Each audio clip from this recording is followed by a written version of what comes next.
Imagine this. You wake up, reach for your phone, and before you've even taken a full breath, your mind is already fractured.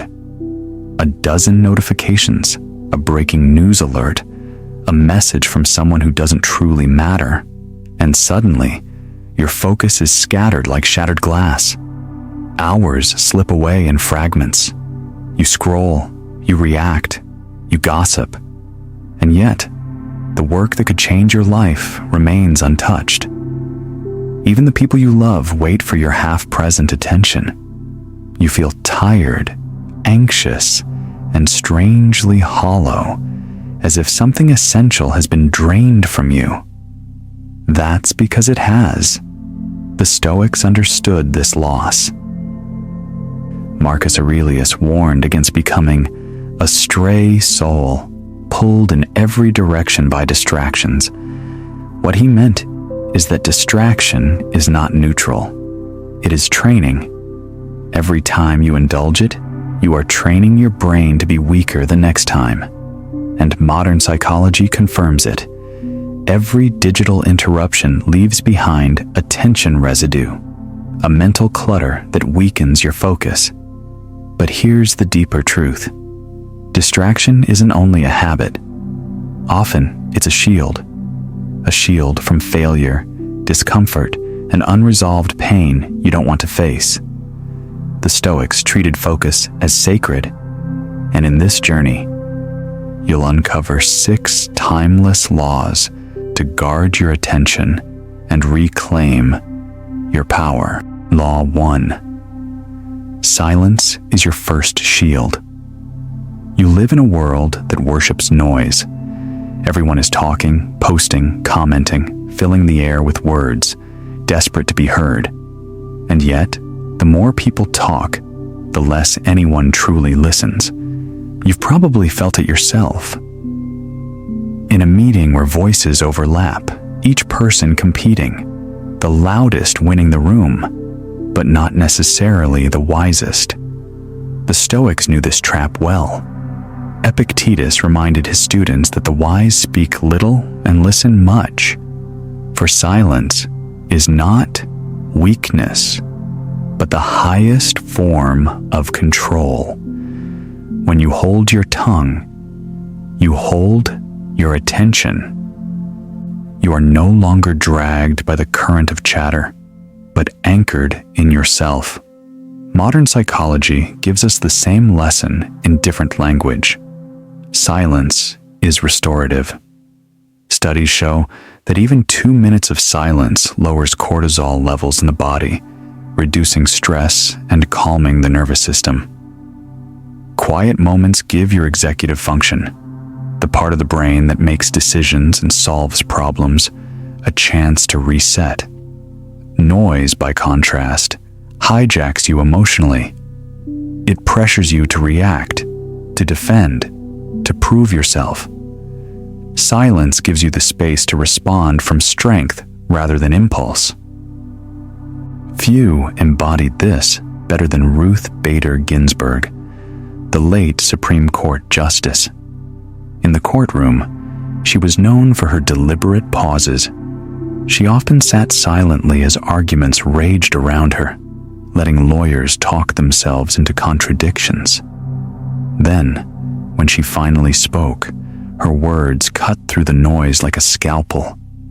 Her silence wasn't absence, it was preparation. It was a shield that forced others to reveal themselves before she chose to reveal her mind. In a world full of shouting, her restraint became her sharpest weapon. You've seen this dynamic play out in everyday life. Imagine a team meeting at work. One colleague dominates the conversation, speaking fast, filling every pause. Another sits quietly, listening carefully, observing the mood of the room.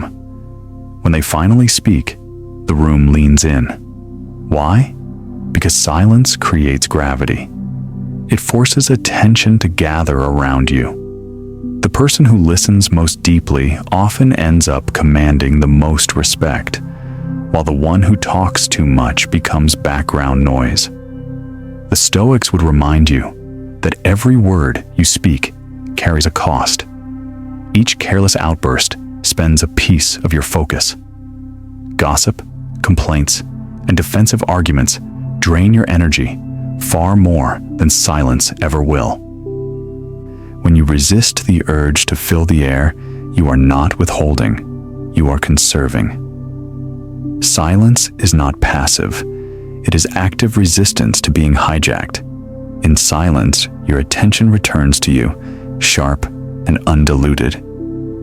So the next time you feel the urge to blurt out a response, pause. Let the silence stretch. Notice how the other person leans into it, how they reveal more when you give them space. When you do choose to speak, your words will carry the weight of attention gathered in that pause.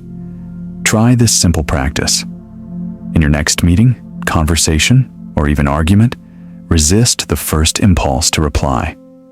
Let there be a breath, a pause, even a few seconds of quiet. Observe what happens. Often, the silence will say more than any words could, and when you do speak, you'll notice that your words land with a power they never had before. Remember this mantra: silence saves attention. Every time you choose quiet over noise, you reclaim a piece of your focus. And with that focus, you strengthen the fortress of your mind. Now that you've discovered the first shield of silence, let's move to the next battlefield, the digital gates, where most of your attention is stolen before you even notice. Law 2. Guard your digital gates. Marcus Aurelius once wrote that the soul must guard its inner citadel, that untouchable fortress of clarity and strength within you. In his time, the threats were gossip, idle chatter, and the chaos of Rome. In your time, the invaders come in the form of glowing screens. Every ping, every scroll, every endless feed isn't just entertainment. It is the steady pickaxe against the walls of your inner citadel. Without vigilance, your defenses crumble, and your attention, the most valuable currency of your life, bleeds away unnoticed. Modern psychology has a name for this trap: the dopamine loop. Each swipe of your screen releases a tiny chemical hit, a spark that keeps you hooked but never satisfied. This is why doom scrolling feels both exhausting and irresistible. But here's the deeper truth. Every swipe is not just lost time, but a vote for the kind of person you are training yourself to become. You are either rehearsing focus or rehearsing distraction. Day by day, you are casting ballots for your future self, the one who can sit with difficulty or the one who cannot. Consider the story of Cal Newport, the author of Digital Minimalism. He didn't simply quit social media, he built a philosophy of guarding his digital gates.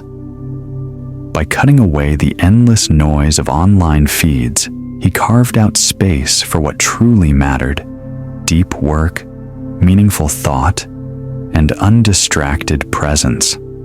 Newport's productivity is not an accident. It is the result of defending his inner citadel from the constant siege of digital intrusions. His example reminds you that focus is not only about discipline, but about architecture, the structures you build to protect your mind. You can see the cost of unguarded gates in everyday life. Picture a father who checks his email 40 times a day. Each glance feels harmless, just a flick of the thumb. But each one chips away at his capacity to be fully present. By nightfall, he has lost 3 hours he never meant to spend. That adds up to 15 hours a week, nearly 2 full workdays surrendered to nothing. The tragedy is not that the father lacked time, but that he unconsciously trained himself to live in fragments. His children, his work, and even his rest are robbed, not by thieves, but by unchecked habit. The Stoic answer is not to reject technology altogether, but to reclaim mastery over it. Just as you would not leave the gates of your city open to strangers, you cannot leave your digital gates unguarded. Each app, each platform, each notification is a visitor. Some are worthy of entry, most are not. Here's a practice to begin. Delete one addictive app from your phone for just 7 days. Notice what happens. At first, you may feel phantom urges, reaching for a habit that is no longer there. But in that space, something else emerges. Clarity, rest, perhaps even boredom. And boredom, the Stoics knew, is not your enemy. It is the fertile ground where true thought begins. Replace 15 minutes of scrolling with journaling, reflection, or simply sitting in silence. The shift may feel small, but the ripple is profound. Remember the mantra: guard the gate, guard the mind. Every time you choose to close the gate to noise, you reinforce your inner citadel. And within that citadel, your focus grows stronger, your power returns, and your life reclaims its shape. Having secured your digital defenses, you must now turn to the deeper engine of focus, your energy itself, the fuel without which no attention can survive. Law 3. Attention follows energy. Focus is not only a matter of the mind, it is rooted in the body. You may think that distraction comes from weakness of will, but often it comes from something more basic: exhaustion. A tired body scatters the mind. A restless body drags your thoughts in every direction. The Stoics understood this truth long before modern psychology gave it a name. Seneca urged his students to practice voluntary discomfort, to fast, to endure cold, to live simply, not to punish themselves, but to sharpen their attention. When you choose discomfort on purpose, you are training your mind to remain steady under pressure, to resist being hijacked by fatigue, fear, or indulgence. Modern psychology echoes this principle. Your physical state and your mental state are deeply intertwined. Fatigue weakens the prefrontal cortex, the part of your brain responsible for focus and decision-making. This is why temptations seem heavier in the evening than in the morning, why distraction grips you most fiercely when you are depleted. Distraction is not always a failure of discipline. It is often a symptom of depleted biology, and the antidote is not simply more willpower, but better stewardship of your energy.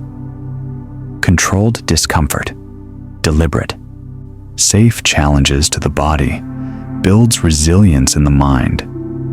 Cold exposure, fasting, or intense exercise teaches your brain to stay calm under stress, to direct attention even when comfort is stripped away. No one embodies this connection more vividly than Wim Hof, known around the world as the Iceman. Through years of cold exposure and breath control, Hof trained not just his body, but his mind. Science has since confirmed that his methods regulate the nervous system, reduce stress, and sharpen focus. But beyond the biology, Hof's story is a reminder. You are not helpless before distraction. You can train your attention like a muscle, and the training begins with how you treat your body. His cold plunges are not just physical stunts, they are rituals of mastery, a demonstration that discipline over the body unlocks discipline over the mind. The principle plays out in quieter ways too. Imagine your daily routine. You face the choice between taking the elevator or the stairs. The easy option promises comfort, but the harder option builds resilience. Each time you choose the stairs, you're not just exercising your body, you're practicing the art of directing your energy. You're reminding yourself that small acts of discipline ripple outward into larger patterns of focus. The habit of choosing discomfort when it serves you builds a reservoir of strength that you can draw from when real challenges arrive. When your energy is squandered through skipped rest, neglected movement, or overindulgence in comfort, your attention becomes fragile, fragmented, easily hijacked by the smallest interruption. But when your energy is cultivated through sleep, discipline, and voluntary discomfort, your attention becomes sharp, steady, resilient.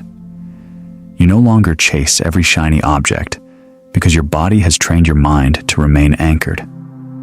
Here is your practice. This week, choose one voluntary discomfort. It could be a cold shower, a skipped meal, or walking instead of driving short distances. Let it remind you that you are not fragile. You can endure. And in that endurance, you discover that attention is not stolen from you. It is surrendered. By strengthening your energy, you reclaim it. Carry this mantra with you. Energy directs focus. Guard your energy, sharpen it, train it, and your attention will follow. And yet, even with energy strong and defenses high, there is another danger. The slow erosion that comes not from fatigue, but from overcommitment. To guard your focus fully, you must learn the art of saying no. Law 4.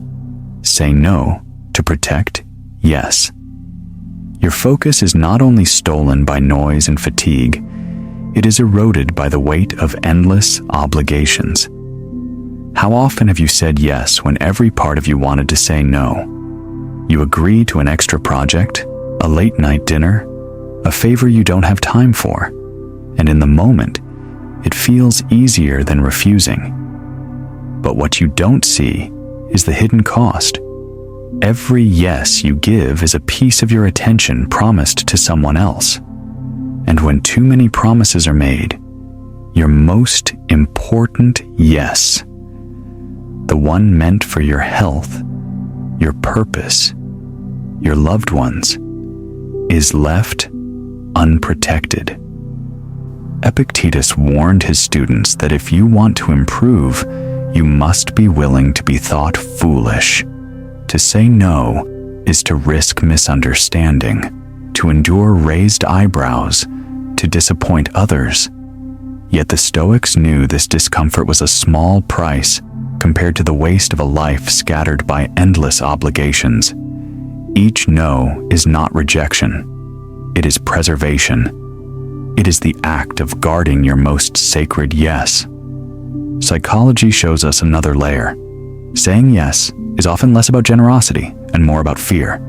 Fear of rejection, of disapproval, of not being seen as kind or capable. But every yes given to please others is a silent no to yourself. Over time, these small betrayals add up. You don't just lose hours, you lose the sense that your life is truly your own. The resentment that follows is not toward others, but toward the self that kept surrendering. Shonda Rhimes, one of the most successful writers and producers in television, discovered this truth firsthand. At the height of her career, she seemed unstoppable. Yet beneath the surface, she was burning out, buried under obligations. Then she declared her year of no. She began turning down invitations, requests, and commitments that did not align with her deepest values. At first, it was terrifying. To decline felt selfish, even reckless. But with each no, she reclaimed a piece of her life. She regained her health, her creativity, her joy. Rhimes learned what the Stoics had taught centuries before. Every no guards your yes. You've likely lived the opposite scenario. Think of a time when you said yes to every social invitation, every extra task at work, every request from friends or family. At first, it seemed noble. You were being helpful, agreeable, responsible. But slowly, resentment grew. You became stretched thin, bitter at your own choices, frustrated at everyone around you. The truth is, you weren't angry at them. You were angry at yourself for abandoning your own boundaries.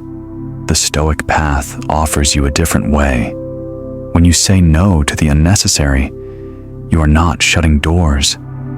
You are opening space for clarity, space for focus, space for the things that truly matter. No one can protect that space for you. It is yours to defend. Here is a practice you can begin today. Write down 3 simple, polite phrases for saying no. They could be as gentle as, "I appreciate the offer, but I can't commit right now." Or, "That sounds wonderful, but I need to focus on other priorities." Keep these phrases ready, and this week, use one in a real situation. Notice how it feels. Notice the space it creates. Each time you say no with grace, you are not closing yourself off. You are protecting your future. Yes. Carry this mantra with you. Every no guards your yes. In that act of refusal, you're not losing opportunities. You're gaining the freedom to focus on the opportunities that truly align with your purpose. With silence, you built your shield. With digital gates, you secured your citadel. With energy, you strengthened your focus. And now, by learning to say no, you have begun to protect your most sacred commitments. But focus is also threatened in another way, by the fires of anger, gossip, and conflict. The Stoics remind you, if you stop feeding the fire, it dies. Law 5. The fire dies without fuel. Seneca once observed that anger and gossip are like flames. They only survive if you feed them. Left alone, denied air and fuel, they eventually sputter out. The Stoics understood this principle deeply. Conflict is rarely destroyed by confrontation, but by starvation. The energy you give to what irritates you, what tempts you, what distracts you, determines whether it grows into an inferno or fades into embers. Modern psychology frames this as emotional regulation. Your mind reacts to triggers, but your response determines whether those triggers dominate you. Every time you argue back, check one more notification, or bite at gossip, you are feeding the fire. But when you step away, when you withhold the energy it craves, the fire dies on its own. Attention is oxygen. Withdraw it, and the fire suffocates. Walking away does not make you weak. It makes you free. Consider Roger Federer, one of the greatest athletes of all time. On the court, he was not just known for his talent, but for his composure. Where others cracked under pressure or lashed out, Federer rarely engaged in trash talk or tantrums. He refused to feed the flames of rivalry with words. Instead, he let his performance do the speaking. That choice, starving the fire of needless conflict, allowed him to channel his energy into mastery rather than emotional drama. His calm became his competitive edge. Now picture something much closer to home. A mother, tired after work, scrolls through TikTok while her child tugs at her arm, eager to tell a story about their day. Frustration builds, not because the child is asking too much, but because the mother's attention is split. She responds sharply. The child sulks, and tension escalates. What created the conflict wasn't the child's voice, but the misplaced attention. By feeding her distraction instead of her presence, the fire grew hotter. This is the pattern you face daily. The text message you don't need to reply to right away. The coworker's comment that doesn't require a defense. The gossip that thrives only if you repeat it. Every moment asks you, will you feed the fire or will you let it starve? The Stoic path is not about suppression, but conservation. You only have so much fire to burn each day. Do you want to waste it on arguments that lead nowhere or on work that builds something?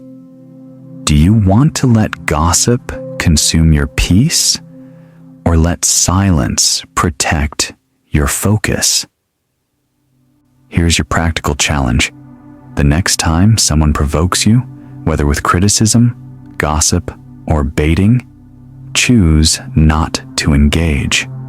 Don't add fuel with your words, your attention, or your energy. Stay silent or walk away. Notice how the fire loses its power without your participation. Notice how much lighter your mind feels when you refuse to carry the weight of someone else's flames. That space you free up, that's where your real work, your creativity, your peace can thrive.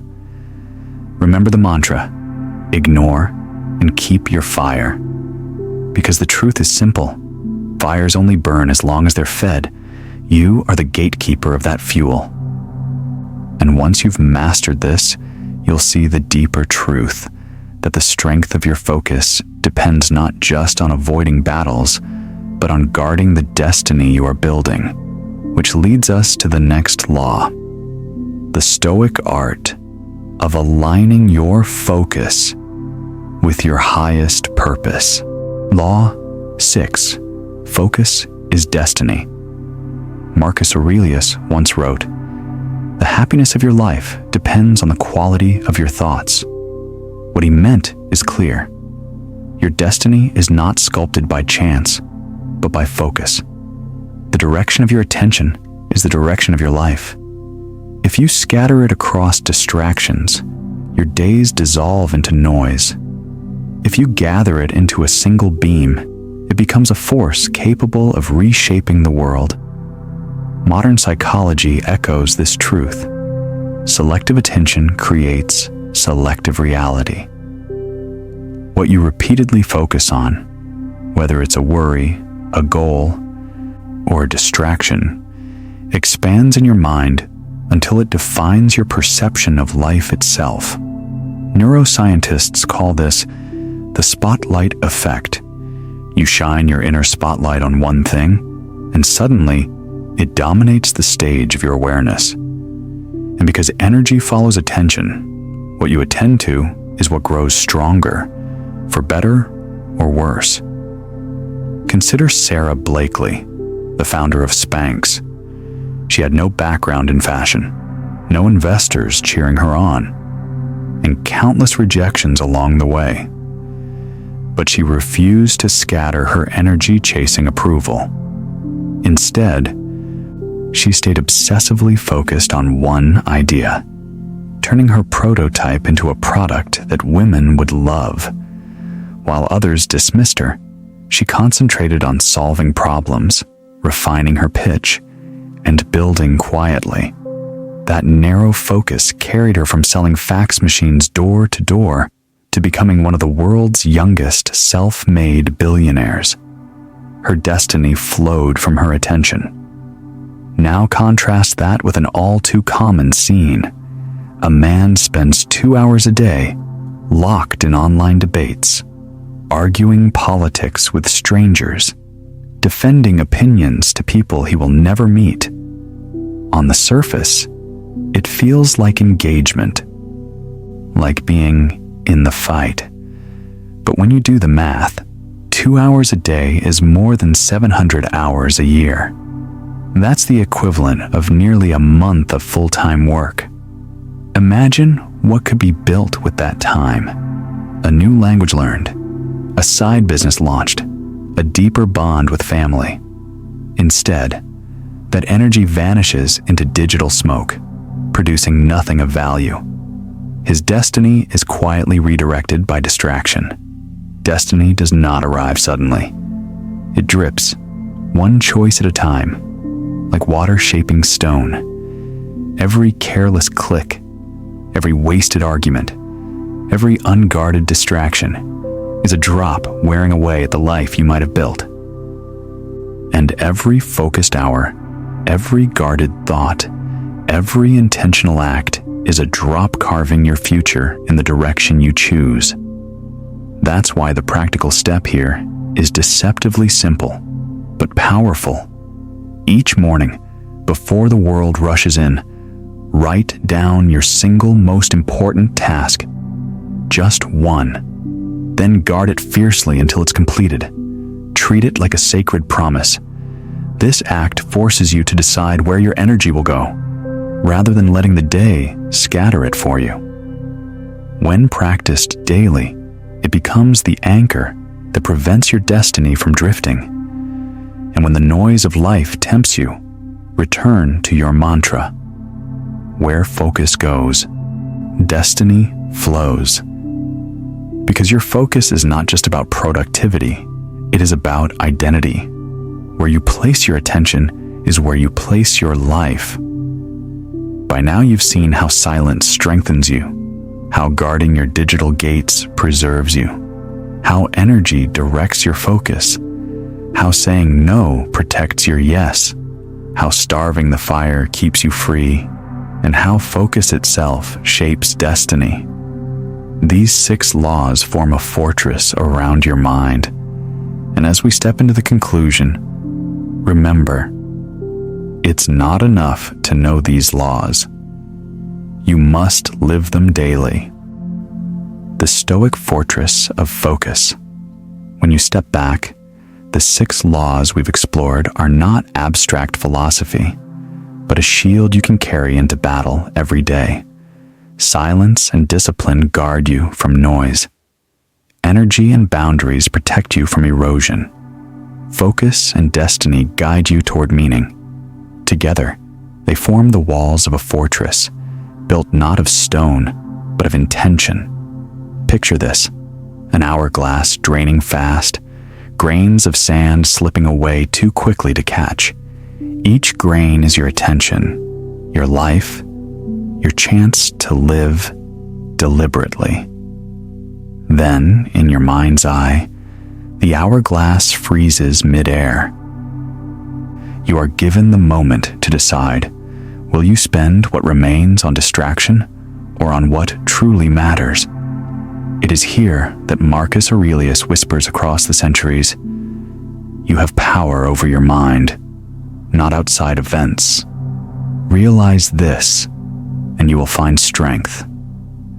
This is the fortress of focus the Stoics hand down to us, a discipline that protects your clarity, a boundary that preserves your energy, and a compass that aligns your days with purpose.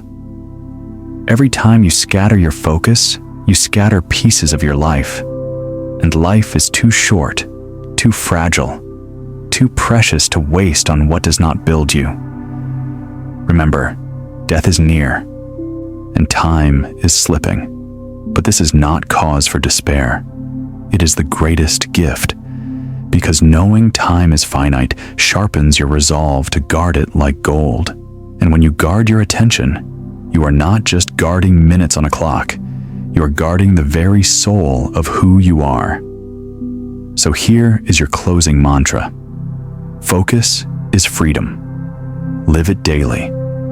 If this resonated with you, save it and share it. And tell me in the comments, what distraction will you cut this week to reclaim your focus?